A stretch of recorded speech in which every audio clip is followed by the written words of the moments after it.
Hello, students. My name is Rahul Kaushal, and the topic is related to class 11 tourism and hospitality. और हमारा topic रहेगा follow the rules and regulation at leisure and recreational activities. तो let's start. Content जो कि आप देख सकते हैं, places to visit during summer and winters, photography, entry fee and other charges, leisure activities and events. Places to visit during summer and winters, और इसमें factors रहेंगे आपके seasonality, summer destinations, winter destination, tropical prone destinations.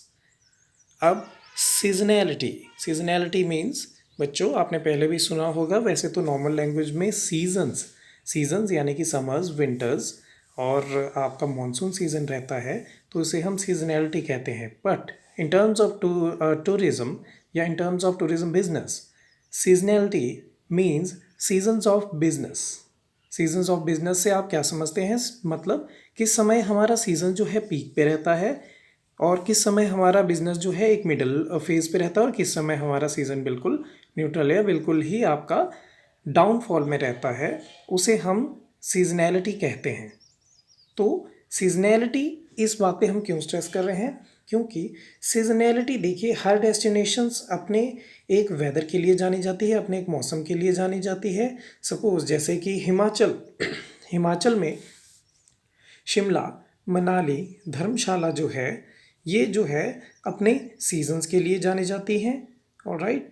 और जो है mostly लोग यहाँ पे आपका विंटर्स, जो अर्ली विंटर्स होते हैं, तब यहाँ पे जाना प्रेफर करते हैं, क्योंकि लोग जो है एक लाइव स्नोफॉल को देखना बहुत प्रेफर करते हैं इन डेस्टिनेशंस में, जिससे कि वो एक लाइव बर्फ़ का जो है स्नोफॉल का जो है एक एक्सपीरियंस ले सकें, मज़ा ले सकें. अदरवाइज़ ये जो हमारी डेस्टिनेशन जिनके मैंने आप अभी नाम लिए, ये हमारा लोअर हिमालयन रेंज में है, तो जो है स्नोफॉल का बहुत हैवी इम्पैक्ट जो है यहाँ पे नहीं देखने को मिलता है. हाँ, शिमला खास तौर पर ऐसा है कि वहाँ पे बहुत heavy snowfall, during heavy snowfall जो है वहाँ पे रोड्स कुछ समय के लिए टेम्पररी कट ऑफ हो सकते हैं, जिससे कि थोड़ी दिक्कत हो सकती है. अदरवाइज़ धर्मशाला और मनाली तक जो है ट्रांसपोर्टेशन जो है हमेशा जो है खुला रहता है. और ये डेस्टिनेशंस केवल विंटर तक ही सीमित नहीं है. ये डेस्टिनेशंस जो हैं समर में भी जो है काफ़ी विज़िट की जाती है टूरिस्ट के द्वारा. ऑलराइट. तो इस तरह से ये एक मॉडरेट डेस्टिनेशन बन जाती है, जिन्हें विंटर्स में भी पसंद किया जाता है और जो है आपका समर में भी पसंद किया जाता है. बट लोग इन्हें मॉनसून के टाइम पे अवॉइड करते हैं. मॉनसून के टाइम पे जो है यहाँ का सीज़न बहुत ही डाउन रहता है. ऑलराइट. बट एक और फैक्टर मैं आपको बताना चाहूँगा इसमें, जो विंटर्स में जो है कुछ हमारी ऐसी स्टेट्स हैं जहाँ पे जो है टूरिज़्म काफ़ी हाइक रहता है, जहाँ पे आप एक सेफ गार्ड के तहत जो है एक सेफली आराम से जो है आप वहाँ पे टूरिज़्म की एक्टिविटीज़ कर सकते हैं. वो कौन सी डेस्टिनेशंस है बच्चों? वो है आपका राजस्थान स्टेट जो है, आपका एमपी है, गुजरात है, और कोस्टल एरियाज़ जो हैं उन्हें भी आप विंटर्स के दौरान विज़िट कर सकते हैं. क्यों? क्योंकि विंटर्स के दौरान जो है इनका टेम्परेचर जो है बहुत ही बेरेबल रहता है. आप जानते हैं Rajasthan is a desert landform. Gujarat हालांकि ये कोस्टल एरिया है, समंदर के पास है, पर फिर भी यहाँ पे टेम्परेचर जो है बहुत ही हाई रहता है, ह्यूमिडिटी बहुत ही हाई रहती है. और आपको एमपी में भी आपकी जो है काफ़ी ज़्यादा टेम्परेचर देखने को मिलता है. दिल्ली में बहुत ज़्यादा टेम्परेचर देखने को मिलता है. तो ड्यूरिंग विंटर्स जो है आप यहाँ पे बिल्कुल आराम से विज़िट कर सकते हैं, क्योंकि यहाँ पे टेम्परेचर उन दिनों काफ़ी मॉडरेट रहता है विज़िट करने के लिहाज से. तो इस तरह से ड्यूरिंग विंटर्स आप इन डेस्टिनेशंस में भी ट्रैवल कर सकते हैं. अब बात आती है ट्रॉपिकल रेन डेस्टिनेशंस की. तो इसके लिए हमें मूव करना पड़ेगा टुवर्ड्स मेघालय या नॉर्थ ईस्टर्न स्टेट्स. ऑलराइट. तो नॉर्थ ईस्टर्न स्टेट्स जो हैं, आपको ट्रॉपिकल रेन फॉरेस्ट वाली डेस्टिनेशंस हैं, हाईएस्ट रेनफॉल्स होता है इन स्टेट्स में, जिसकी वजह से यहाँ की वेजिटेशन बहुत ही ज़्यादा रिच रहती है, ठीक है। और यहाँ का फॉरेस्ट लैंड बहुत ही ज़्यादा बायोडाइवर्स है। तो इसके लिए रिसर्चर्स जो हैं और बर्ड वॉचर्स जो हैं, प्लांट की स्पीसीज़ वाले देखने का शौक़ रखने वाले जो लोग हैं, बायोडाइवर्सिटी का देखने का शौक़ रखने वाले जो टूरिस्ट हैं, इन लोगों का इम्पैक्ट इस जगह पे बहुत ज़्यादा रहता है, ठीक है।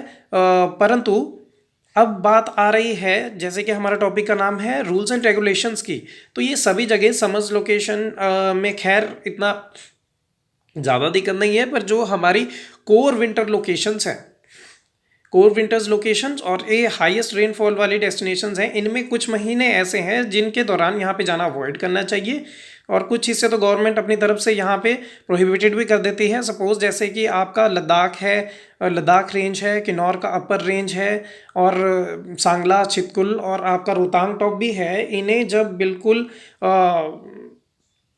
कोर विंटर्स जो होती हैं उस दौरान इसको बंद किया जाता है, क्योंकि यहाँ पे ट्रांसपोर्टेशन लगभग कट ऑफ हो जाता है, जिससे कि यहाँ पे पहुँचना और भी मुश्किल होता है।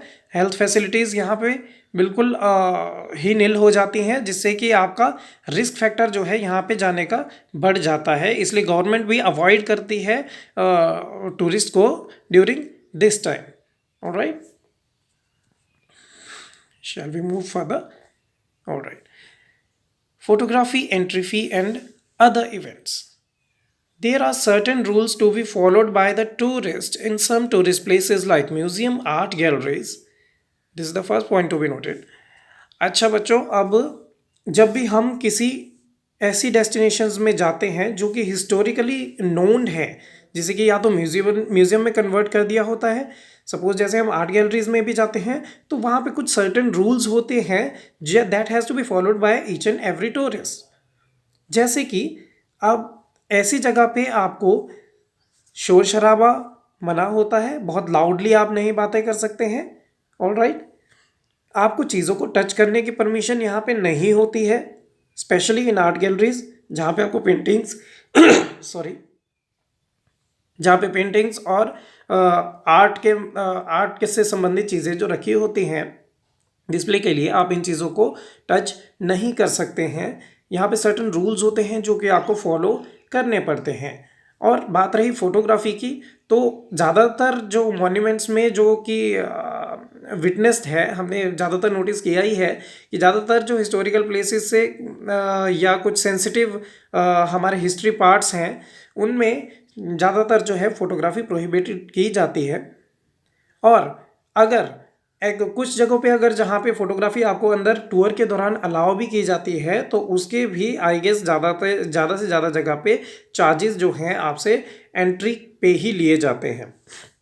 बात रही एंट्री फ़ी की, तो ज़्यादातर हमने देखा है कि म्यूज़ियम्स और जो आपके हिस्टोरिकल पार्ट के जो डेस्टिनेशंस हैं, आपके ज़ू हैं, एक्वेरियम है, वाइल्ड लाइफ सेंचुरीज़ हैं, तो इन जगहों पे जो है आपसे एंट्री फ़ी ली जाती है। ऑलराइट, और यहाँ पे जो है आपको एक स्पेसिफिक टाइमिंग भी जो होती है बच्चों, वो भी जो है आपको फॉलोअप यहाँ पे करनी पड़ती है।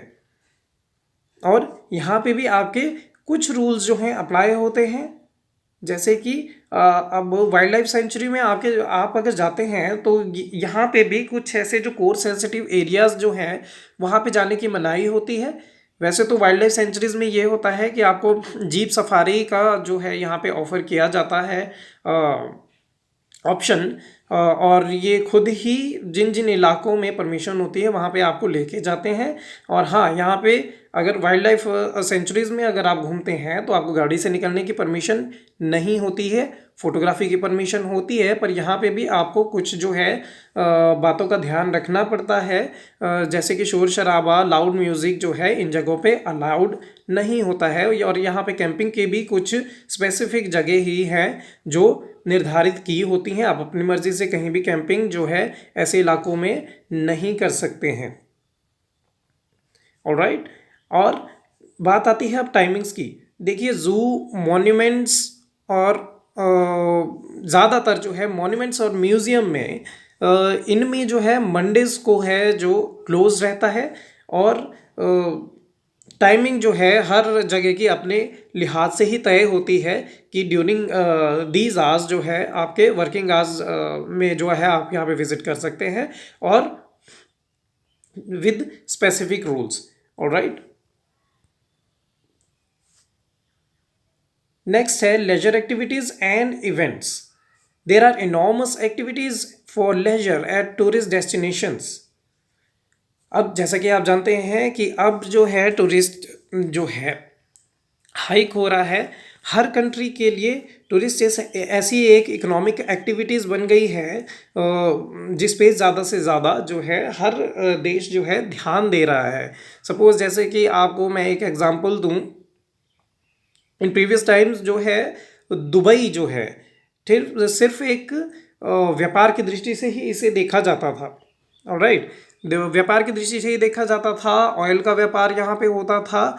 ठीक है, धीरे धीरे यहाँ की इकोनॉमी स्ट्रांग हुई और दुबई ने अपने लिए ये जाना कि जो है ये नेचुरल ऑयल्स जो हैं, नेचुरल रिसोर्सेज जो हैं कुछ समय तक ही उनका साथ देंगे। तो उन्होंने जो है अपनी इकोनॉमी को इन्वेस्ट कहाँ पे किया बच्चों? उन्होंने ज़्यादा से ज़्यादा एक टूरिज़्म के लिहाज से पूरे के पूरे दुबई को डिज़ाइन किया है और आज दुबई को पूरी दुनिया में जाना जाता है। आज दुबई को पूरी दुनिया का एक शॉपिंग मॉल भी कहा जाता है।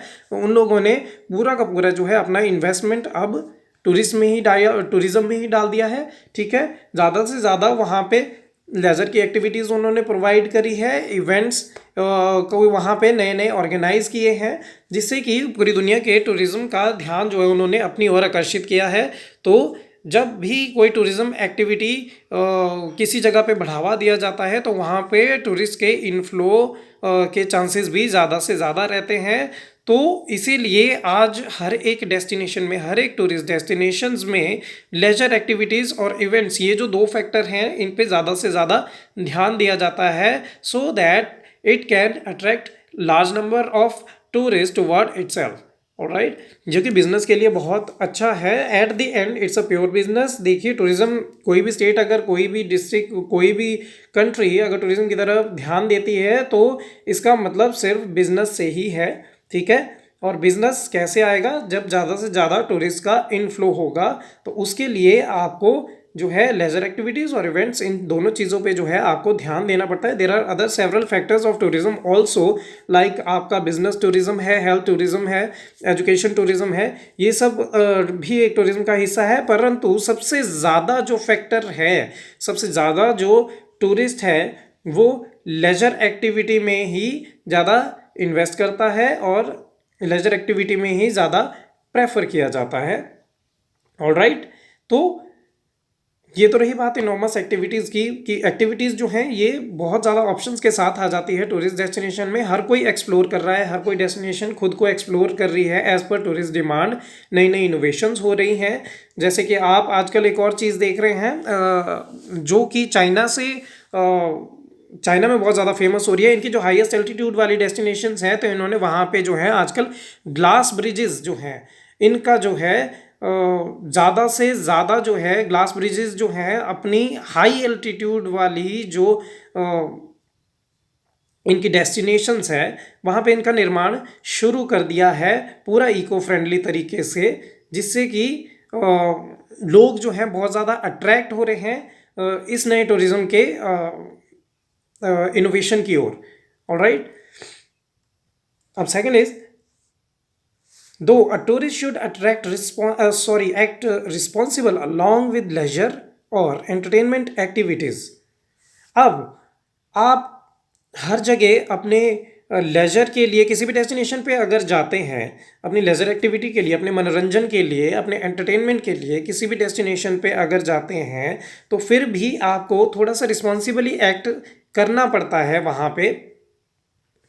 ठीक है, आप एंटरटेनमेंट की एक्टिविटीज़ भी कीजिए, आप लेजर की एक्टिविटीज़ भी कीजिए, पर फिर भी आपकी एक जिम्मेदारी रहती है खुद के लिए कि कोई न्यूसेंस जो है आप अपनी तरफ से क्रिएट ना करें।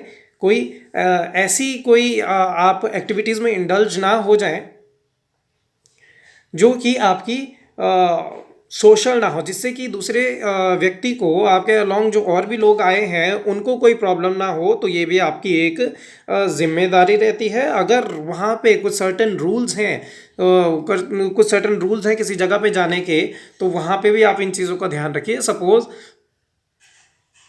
अब resorts nowadays provide wholesome packages in its very own premises to choose every possible activity such as sightseeing, meditation, live events।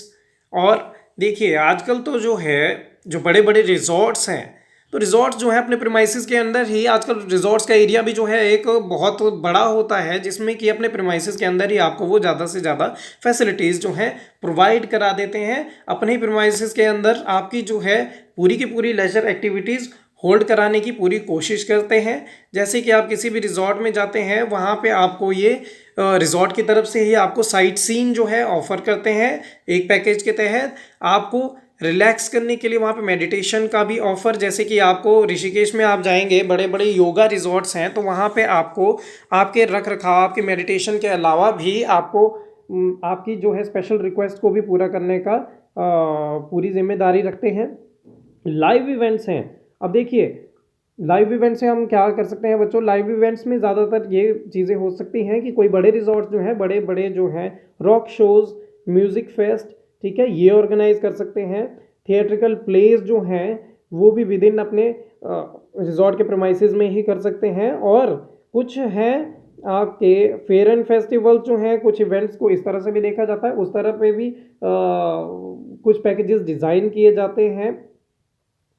जैसे कि आपको एक एग्जांपल दूं मैं, रन ऑफ कच्छ में हर साल जो है kite festival, international kite festival जो है होल्ड किया जाता है, ठीक है, जो कि पूरी दुनिया में रिनोन्ड है। पूरी दुनिया से जो है इसमें पार्टिसिपेंट्स आते हैं, ठीक है। और यहाँ पे बहुत सारे कलर्स आपको देखने को मिलते हैं। स्काई में आपको अलग अलग किस्म के आपको काइट्स देखने को मिलते हैं। आप खुद भी उसके अंदर एक एज अ पार्टिसिपेंट हिस्सा ले सकते हैं, या फिर एक दर्शक के रूप में भी आप वहाँ पे जा सकते हैं।